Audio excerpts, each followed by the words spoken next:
Hi, my name is Brooke Matthews, and I'm an education and training specialist here at KIT. My background is in early childhood development and human services and management.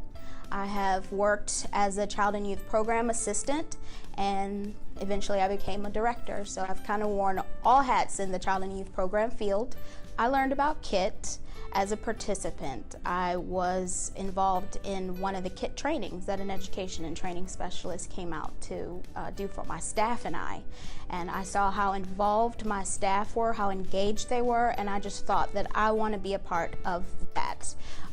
They received the information so well and practiced it in our programs.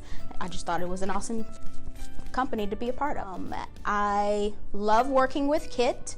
It provides me an opportunity to bring inclusion to your programs. If you are needing some ideas or strategies on how to do that, I am here for you, and I love working with KIT.